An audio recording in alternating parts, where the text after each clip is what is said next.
বেশ কিছুক্ষণ বাদে আহিল চুপচাপ ওয়াশরুম থেকে বেরিয়ে এসে ব্যালকনিতে চলে যায় আর ইসি চেয়ারে বসে দু হাত দিয়ে সিটে ভর করে নিচের দিকে এক দৃষ্টিতে তাকিয়ে থাকে। আয়েশা রুমে ছিল না যখন আহিল ওয়াশরুম থেকে বেরিয়েছে, কারণ প্রায় 1 ঘন্টা পর আহিল বেরিয়েছে। আয়েশা আহিলের বেরোনোর প্রায় 30 মিনিট পর ঘরে এসে দেখল আহিল ঘরে নেই। কি ব্যাপার, আহিল কি এখনো ওয়াশরুম থেকে বের হয়নি? এতক্ষণ শাওয়ার নিলে তো শরীর খারাপ করবে, আস্তে করে বলে ওয়াশরুমের দিকে যেতেই হঠাৎ ব্যালকনির দিকে চোখ গেল। আহিল ব্যালকনিতে, যাব একবার। ও কি এখনো রেগে আছে আমার উপর? না, একবার যাই। যারা জল্লাদটার হুহো, তাতে কি আমি যাব? আয়েশা আস্তে আস্তে ব্যালকনিতে গেল আর গিয়ে দেখল আহিল চুপচাপ বসে একমনে কিছু একটা ভাবছে, তাই আস্তে করে আহিলের পাশে বসল। কিন্তু এতে আহিলের কোনো হিলদোল নেই, ও যেভাবে বসেছিল ঠিক সেভাবেই বসে আছে। তাই আয়েশা একটু কাশি দিল, উহু উহু। আহিল নিশ্চুপ। তুই কি আমার উপর এখনো রেগে আছিস? আই প্রমিস আর কোনোদিন তোর কথার বাইরে কোনো কাজ করব না। আহিল আবারও নিশ্চুপ। ঠিক আছে, তুই যখন কথা বলতে চাস না আমি বিরক্ত করব না। আমি তো বিশ্বাসঘাতক তোর কাছে, তাই তোকে আর কি বিশ্বাসের কথা বলছি।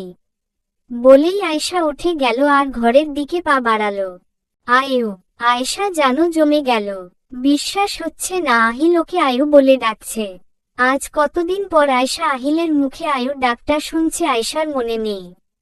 আহিল আয়েশার কোনো প্রত্যুত্তর না পেয়ে বলল, এবার কি তুইও আমার মতো চুপ করে থাকবি নাকি আমার পাশে বসবি? না, বসছি। আয়েশা আহিলের পাশে বসতেই আহিল বলল, তুমি করে কবে বলবি তুই আমাকে? বর হই, এখন বন্ধু নই। আয়েশা তো চরম অবাক আহিলের এমন পরিবর্তনে, তারপরেও নিজেকে সামলে বলল, না মানে, তুই ও তো তুই করেই বলিস আমায়। আহিল হেসে বলে, আমি তুমি করে বললে তুই ও তুমি করে বলবি? আয়েশা খানিকটা লজ্জা পেয়ে হ্যাঁ বোধক মাথা নাড়ল আর বলল, হ্যাঁ মানে চেষ্টা করব আর কি, কারণ তুইটা তো অনেক দিনের অভ্যেস। বলতে বলতে ঠিক হয়ে যাবে। হুম। খেয়েছো কিছু?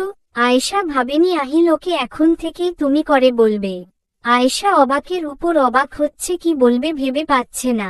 যেই আহিল কি না ঠিক করে কথা বলছিল না, সেই আহিল আজকে এত ভালোভাবে কথা বলছে। আয়েশা কিছুই ভেবে পাচ্ছে না। এসবের মাঝেই আহিল আবার বলল, কি হলো, কিছু জিজ্ঞেস করলাম তো। খেয়েছো? না। কেন? যাও গিয়ে খেয়ে নাও আর তারপর রেস্ট করো। আমি একা কেন খাবো, তুমিও তো কিছু খাওনি। আহিল আয়েশার মুখে তুমি শুনে সামান্য হাসল আর বলল, আমি খাবো না, তুমি খেয়ে নাও। আমি খেয়ে এসেছি তাই দেরি হয়েছে আসতে। যাও খেয়ে শুয়ে পড়ো, ওকে? আয়েশা কিছু একটা বলতে গিয়েও বলল না। আচ্ছা ঠিক আছে বলে চলে গেল। আয়েশা চলে গেলে আহিল আবার ও নিজের ভাবনায় মগ্ন হয়ে যায়। ভাবতে থাকে কিছুক্ষণ আগের কথা, যখন আহিল আয়েশাকে আরোহীর সাথে পাঠিয়ে দেওয়ার পর আবার সেই পোড়াবাড়িতে ঢোকে। কিছু সময় আগে আহিল পোড়াবাড়ির রুমটাতে ঢুকতেই দেখল জ্যাক বিছানায় নিজের মাথাটা ধরে বসে আছে। আহিল রেগে গিয়ে জ্যাকের কলার চেপে ধরে দাঁড় করিয়ে বলল, কেন করলি এটা? তোকে নিজের বন্ধুর থেকেও বেশি নিজের ভাই মনে করেছিলাম, আর তুই কি করলি? আমারই বউয়ের দিকে খারাপ নজর দিলি। কেন করলি বল? Answer me damn it. জ্যাককে ধাক্কা মেরে ফেলে দিল বিছানায়। আমারই দোষ, সবাইকে আপন মনে করে বিশ্বাস করি আর সবাই সেটার ফায়দা ওঠায় বিশ্বাসঘাতকতা করে। আয়েশা বিশ্বাসঘাতক হলে এতক্ষণে আমার কাছে চলে আসতো, তোর বাঁচানোর আশায় বসে থাকতো না। আহিল কিছুটা অবাক হলো জ্যাকের কথা শুনে। বলল, কি বলতে চাইছিস তুই? তুই যেটা বুঝলি সেটাই বলেছি। আয়েশা যদি ফ্রড হতো দেন বলতো না, আহিল আমাকে খুঁজছে, আমাকে যেতে দিন। মানে কি এসবে? তুই ইচ্ছে করে এসব? ইয়াহ, ইচ্ছে করে করেছি।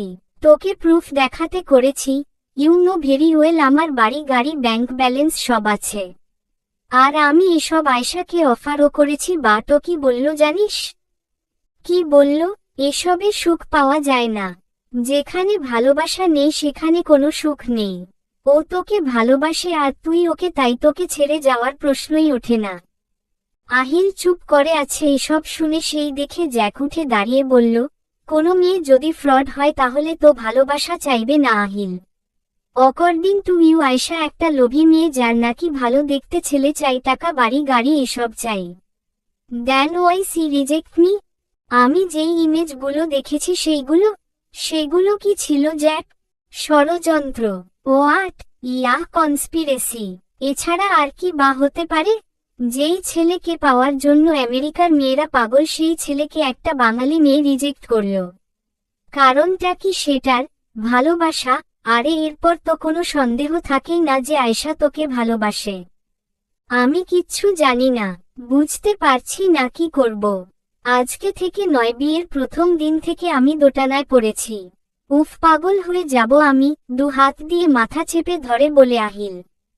আইনো যেই ইমেজগুলো তুই দেখেছিস সেগুলো দেখার পর যে কেউ তোর মতোই ভাববে। আচ্ছা, কি ছিল ইমেজে? আয়েশা একটা অন্য ছেলের সাথে অনেকটা ক্লোজ হয়ে দাঁড়িয়েছিল, কথা বলছিল। জ্যাক, ইমেজ আজকাল এডিট হয় বাট ভয়েজ? আয়েশার কণ্ঠ কেউ কি করে এডিট করবে? ভয়েজটাতে স্পষ্ট শোনা গেছে আয়েশা আই লাভ ইউ বলেছে। কাকে বলেছে? একটা ছেলেকে, আর সে রিপ্লাইও করেছে। বন্ধু ও তো হতে পারে। আহিল, জাস্ট থিঙ্ক, এখনকার দিনে বেস্ট ফ্রেন্ডদের আই লাভ ইউ বলাই যায়, ইনফ্যাক্ট যে কাউকে আই লাভ ইউ বলা যায়। আমি বলছি তুই একবার এসব নিয়ে আয়শার সাথে কথা বল। আর তুই তো বললি সেদিন আয়শা নাটক করছিল ফোনে অন্য কারোর সাথে কথা বলার। তোর থেকে সত্যি জানার জন্য ও যখন জানতে চায় তখন ওকে জানা ব্যাপারটা। ওর ফ্যামিলি যেটা করেছে আমার আপুর সাথে সেটার পরও আমি ওকে ভালোবেসেছি। আমি তো প্রথমে বিশ্বাসই করিনি যে আয়শা আমাকে ঠকাবে। আই নো ব্রো, তোর ফ্যামিলির ব্যাপারটা, তোর আপুর ব্যাপারটাও আমি জানি। দেখ তোর আপু কিভাবে মারা গেছে বল আমায়। ছাদ থেকে পড়ে কোমায় চলে গেছিল আর তারপর জ্ঞানও ফিরেছিল। কিন্তু হঠাৎই শুনলাম আমার আপুর অক্সিজেন মাস্কটা কেউ খুলে দেয়, আর যার জন্য তুই বলেছিলিস সবার শেষে তোর আপুকে দেখতে আয়শার বড় ভাই, আই মিন তোর আপুর বর গেছিল। আমাকে একজন এটাই বলেছে। কে বলেছে? ও, 1 মিনিট নাম বলেননি উনি, জাস্ট ফোন করে বলল আমার আপুর সাথে অঙ্কুর, আয়েশার বড় ভাইয়ের ঝগড়া হয়েছিল। তাই আপু ছাদে ছিল আর অঙ্কুরও নাকি ছাদে গেছিল, কারণ আপু যখন ছাদে ছিল তখন অঙ্কুর ঘরে ছিল না। আয়েশার বাবাকে এসব কথা জিজ্ঞেস করাই ওর বাবা সেম কথা বলেছে। এমনকি হসপিটালে আপুকে দেখতে অঙ্কুর যখন গেছিল তখন ও আপুর সাথে ঝগড়া করে বেরিয়ে গেছিল। এটা আমি স্পষ্ট দেখেছি সিসিটিভি ক্যামেরার ফুটেজ। তারপরের ফুটেজটা দেখতে গিয়ে দেখলাম তখন ক্যামেরাটাকেও অফ করে দিয়েছে। আচ্ছা, কিন্তু সেই ব্যক্তিটাকে যে তোকে এত উপকার করলো, ইভেন তুই তো এটাও জানিস না তোকে আয়শার ইমেজ আর ভয়েসগুলো কে পাঠিয়েছে? না, কি করে জানবো? এগুলো তো আমাকে মেসেঞ্জার বা হোয়াটসঅ্যাপে পাঠায়নি, কুরিয়ার করেছিল। একসহ্যকলি, থিঙ্ক অবাউট ইট আহিল। যে তোকে কুরিয়ার করেছিল সে নিজের নামটা কি তোকে জানিয়েছে? নিশ্চয় না। ইটস মিন কেউ ইচ্ছে করে এগুলো করেছে তোকে আর আয়শাকে আলাদা করার জন্য, কারণ তুই এমনিতেও আয়শার ফ্যামিলিকে নিয়ে রেগেছিলিস। এভাবে তো ভাবিনি আমি কোনোদিন। ভাবার জন্য যে বুদ্ধিটা দরকার সেটা তোর নেই, তাই আছে শুধু গায়ের জোর। আহিলের এবার খেয়াল পড়ল যে ও খুব বাজেভাবে জ্যাককে মেরেছে। জ্যাকের দিকে তাকাতেই দেখল জ্যাকের কপালের কোণে অনেকটা কেটে গেছে আর রক্ত বের হচ্ছে। ভাই, ভাই, তোর তো কপাল থেকে ব্লিডিং হচ্ছে। হ্যাঁ, ওই একটু আর কি। হাতটাও তো কেটে গেছে ব্রো। I am sorry. আর তখন, আরে হো, আমি যা অ্যাক্টিং করেছি তাতে একটু রাও ধরতে পারবে না? তুই তো কোন কুলুর বলদ? কি বললি? কুলুর বলদ? আচ্ছা যা এবার বাড়িতে। আয়েশা কি একা গেছে? হো, না হো, আরোহীর সাথে গেছে। আমি ওকে বলেছি তাড়াতাড়ি ফিরবো তাই চলে গেছে। আরে হো, তাহলে এখন ও এখানে দাঁড়িয়ে আছিস কেন? যা বাড়ি যা। তুইও চল। পাগলা নাকি আমি? এখন ভাবি আমায় দেখলে কি হবে বলতো? কিছুদিন বাদে গিয়ে দেখা করব, ততদিনে সব মিটমাট করে নে তোরা। আচ্ছা সেটা ঠিক আছে, কিন্তু এখন তুই চল আমার সাথে। গাড়িতে ফার্স্ট এইড বক্স আছে, ব্যান্ডেজ করে তোকে তোর ফ্ল্যাটে নামিতে দেব। Okay fine. ভাই একটু ধর, হাঁটতেও কষ্ট হচ্ছে, যা লাথি মারলি। সরি দোস্ত, বুঝতে পারিনি। আয় ধর আমায়। জ্যাক আহিলের কাঁধে ভর করে ওখান থেকে বেরিয়ে গেল। এখন আহিল এসব ভাবতে ভাবতে ঘড়ির দিকে তাকিয়ে দেখল মাঝরাত 2টো বাজে। তাই ঘরে গেল। ঘরে গিয়ে দেখল আয়েশা গুটিসুটি মেরে বিছানায় শুয়ে আছে। সেই দেখে আহিল এসির টেম্পারেচারটা কমিয়ে দিল আর আয়েশার গায়ে চাদরটা টেনে দিল। নিজে গিয়ে সোফায় শুয়ে পড়ল আর শুতে শুতেই আহিল ঘুমিয়ে পড়ল। সকালে আয়েশা ব্রেকফাস্ট টেবিলে আহিলের মাকে হেল্প করছিল আর তখনই আরোহী এসে বসল আর আয়েশাকে বলল, কি গো ভাবিনি তুমি কলেজ যাবে না? ব্রেকফাস্ট করে রেডি হয়ে নাও। ভাইয়া তো আবার লেট পছন্দ করে না। আয়েশা কিছু বলতে যাবে তার আগেই আহিল সিঁড়ি দিয়ে নিজের শার্টের হাতা ফোল্ড করতে করতে নামতে নামতে বলল, আয়েশা কলেজ যাবে না, চলবে।